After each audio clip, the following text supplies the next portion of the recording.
bersama dengan waktu. Ruang redaksi memberikan kabar terbaru. Sultraline hari ini. Sebanyak 14 calon pegawai negeri sipil CPNS formasi tahun 2019 Kementerian Pendidikan dan Kebudayaan Kemendikbud lingkup Universitas 19 November USN Kolaka menjalani pembekalan dan orientasi di Auditorium USN Kolaka Senin 22 Februari 2021.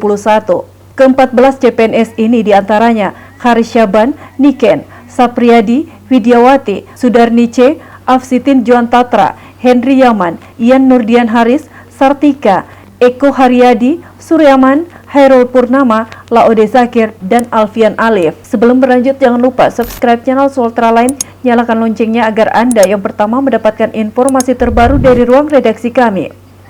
Pembekalan dan orientasi dipimpin langsung oleh Wakil Rektor 2 Bidang Umum dan Keuangan USN Kolaka, Vita Astini STMSC, di mana prosesnya pembekalannya tetap menerapkan protokol kesehatan di masa pandemi COVID-19.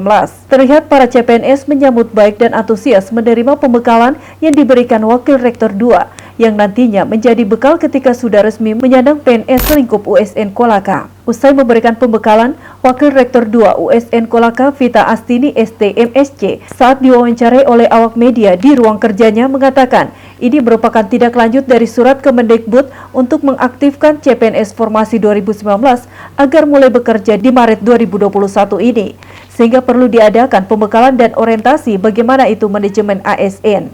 Lebih jauh ia menjelaskan dalam manajemen ASN itu sesuai dengan undang-undang yang berlaku, yakni tentang hak dan kewajiban, kemudian kode etik PNS. Terlebih CPNS yang diterima ialah dosen, sehingga mereka benar-benar memahami kode etik yang ada.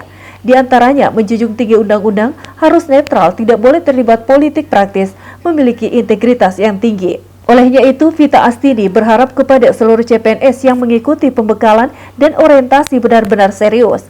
Terlebih, kesemuanya belum sepenuhnya menjadi PNS atau baru 80%, karena masih ada beberapa proses lagi yang harus dilalui seperti mengikuti pelatihan dasar, pemeriksaan kesehatan yang kemudian akhirnya kembali diusulkan untuk dijadikan 100% PNS.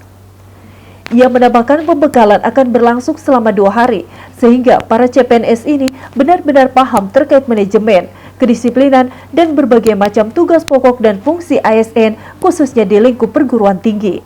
Dan rencananya SK para CPNS ini akan diserahkan langsung Rektor USN Kolaka pada Selasa 23 Februari 2021. Iya, jadi ini kan sedang ada CPNS formasi tahun 2019. Nah, saat ini sudah ada surat dari kementerian terkait pengaktifan mereka. Jadi CPNS 2019 ini akan diaktifkan mulai bekerja di bulan Maret, sehingga perlu ada pembekalan dan orientasi untuk mereka terkait manajemen ASN. Dan di manajemen ASN sendiri itu kita jelaskan sesuai dengan perundang-undangan yang berlaku.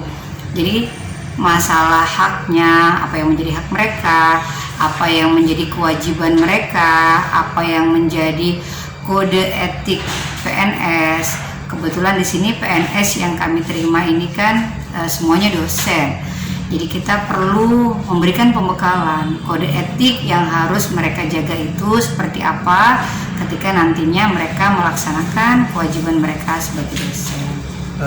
Bisa disebutkan kode etik yang seperti apa yang harus Jadi antara lain misalkan mereka harus menjunjung tinggi undang-undang, kemudian mereka tidak boleh terlibat atau mereka harus netral, kemudian mereka harus memiliki integritas seperti itu. PNS ini sudah 100% PNS atau mereka baru calon PNS untuk formasi tahun 2019. Jadi mereka masih harus menempuh proses CPNS ini, kemudian nantinya ada latsar, kemudian ada pemeriksaan kesehatan sebelum akhirnya nanti kita mengusulkan terkait mereka untuk bisa dijadikan PNS. Berarti atau di angka 80% 100%. ya? Iya, mereka masih 80%. Berapa lama pembekalan? Rencananya 2 hari. Ya, jadi ada materi tentang ASN sendiri. Jadi bagaimana nantinya mereka hak dan kewajibannya, dan juga mereka harus paham juga terkait masalah kedisiplinan, bagaimana PNS itu bisa diberhentikan, itu mereka harus paham juga tentang PP nomor 53 ya tahun 2010 terkait dengan yang akan berhubungan dengan tugas mereka sebagai dosen, jadi terkait dengan pengajaran dan sebagainya. Oh, berarti SK-nya belum diserahkan begitu ya? SK-nya rencananya besok akan diserahkan oleh Pak Rektor nanti, SK-nya. Untuk harapannya terhadap CPNS yang ikut rotasi seperti apa? Tentunya harapan terbesar kami, teman-teman CPNS dosen ini yang sekarang bisa betul-betul berkualitas. Jadi memiliki kualitas yang baik, dan yang tidak kalah penting sekarang itu bukan hanya IQ, tapi harus punya juga EQ, emotional quotient yang bagus. Tentunya kami mengharapkan mereka bisa betul-betul memegang kode etik dan etika sebagai dosen nantinya ketika mengajar. Dan harapan terbesarnya dengan adanya tambahan dosen, kita mengharapkan USN ke depan semakin baik dari sisi akreditasinya. Kalau SK-nya sudah diterima Pak, langsung kerja ya Bu ya? Iya, rencananya per 1 Maret mereka sudah mulai bekerja. Apalagi yang terakhir, ini dosen-dosen di fakultas apa bisa dijelaskan?